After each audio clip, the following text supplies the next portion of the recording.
मणिपुर के मुद्दे को लेकर संसद के मानसून सत्र के दौरान दोनों ही सदनों में जोरदार हंगामा हो रहा है।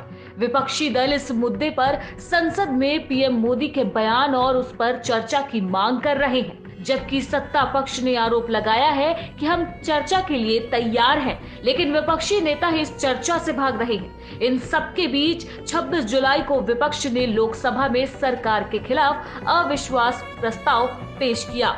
मोदी सरकार इस अविश्वास प्रस्ताव को लेकर फिलहाल बेफिक्र होती दिखाई दे रही है। बता दें कि मणिपुर हिंसा को लेकर कांग्रेस और विपक्षी गठबंधन इंडिया के कई घटक पीएम मोदी से संसद में बयान देने और चर्चा की लगातार मांग कर रहे हैं। इस मुद्दे पर मानसून सत्र के पहले ही दिन से ही हंगामा चल रहा है। हाल ही में मणिपुर में हुई महिलाओं के साथ बर्बरता और यौन उत्पीड़न का वीडियो जो सामने आया था, उसके बाद से पूरे देश में उबाल देखने को मिला और अब विपक्ष इस पर सरकार से जवाब चाहता है। नो कॉन्फिडेंस मोशन हम मूव कर रहे हैं, तो कल ही अब बता दिया सबको, कोई नई बात नहीं है। और हमारे पार्टी की तरफ से जब चर्चा शुरू होगी, हम नॉर्थ ईस्टर्न की रिप्रेजेंटेटिव को, मतलब गौरव गोगोई को हम तैनात करेंगे। आज ही हमारे नो कॉन्फिडेंस मोशन हम मूव कर रहे हैं। को थोड़ा इसका निहितार्थ समझिए। हमें पता है आंकड़े हमारे पक्ष में नहीं, लेकिन लोकतंत्र आंकड़ों की चीज सिर्फ नहीं होती है। मणिपुर जल रहा है, वहां के लोग टकटकी लगा के देख रहे हैं कि हमारे प्रधानमंत्री जुबान कब खोलेंगे। किसी भी और उपकरण से वो जुबान खोल नहीं रहे थे। उंगली की चोट पर ट्वीट करने वाले प्रधानमंत्री मणिपुर में हमारी बहनों के नग्न परेड के बाद भी चुप है।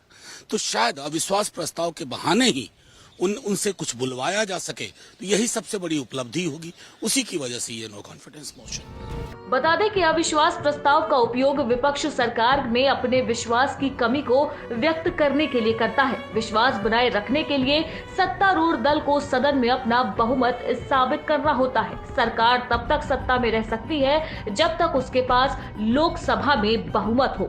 इसके मुताबिक अगर सत्ता पक्ष इस प्रस्ताव पर हुए मतदान में हार जाता है तो प्रधानमंत्री समेत पूरे मंत्रिपरिषद को इस्तीफा देना पड़ सकता है। लोकसभा में अविश्वास प्रस्ताव पेश किया जाता है और सदन की मंजूरी के बाद इस पर चर्चा और मतदान होता है।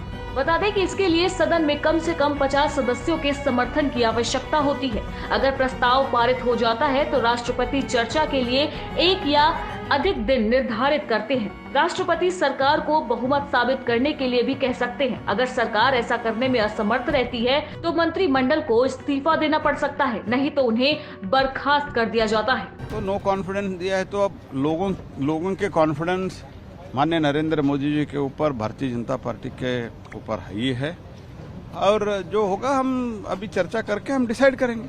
सर, हालांकि उनके पास नंबर नहीं है, लेकिन वो ये कह रहे हैं कि हमारे पास इतना नंबर है कि हम नो कॉन्फिडेंस मोशन मूव कर सकते हैं। नहीं, वो तो लास्ट टर्म में भी किया था और लोग उनको जो कुछ भी सबक सिखाने था वो सिखा दिया है और आगे भी सिखा दें। बता दें कि अविश्वास प्रस्ताव अक्सर विपक्ष की ओर से एक रणनीतिक हथियार के तौर पर इस्तेमाल किया जाता है। ये प्रस्ताव विपक्ष को सरकार से सवाल पूछने, उनकी विफलताओं को उजागर करने और सदन में उन पर चर्चा के लिए अनुमति देता है। ये प्रस्ताव विपक्ष को एकजुट करने में भी अहम भूमिका निभाता है। अगर सरकार गठबंधन की है तो विपक्ष इसके जरिए सरकार पर दबाव बनाने का भी प्रयास करता है। वहीं इस अविश्वास प्रस्ताव लाने का सिलसिला पहले भी चल चुका है और ऐसे में कई लोगों को अपनी सत्ता भी गंवानी पड़ी थी। लेकिन इस बार लाए गए अविश्वास प्रस्ताव को लेकर मोदी सरकार थोड़ी बेफिक्र होती दिखाई दे रही है, क्योंकि इस बार अविश्वास प्रस्ताव का भविष्य पहले से ही तय है। संख्या बल स्पष्ट रूप से बीजेपी के एनडीए के पक्ष में होता दिखाई दे रहा है। लोकसभा में विपक्ष के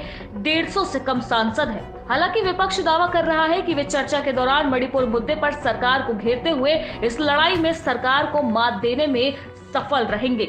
ऐसे में देखना अहम होने वाला है कि आगे आने वाले दिनों में अविश्वास प्रस्ताव पर आखिरकार चर्चा कितने दिन चलती है और इस पूरे प्रस्ताव के दौरान बीजेपी सरकार किस तरह से मणिपुर मुद्दे पर अपना मत रखती है। ब्यूरो रिपोर्ट, अखबार वाला।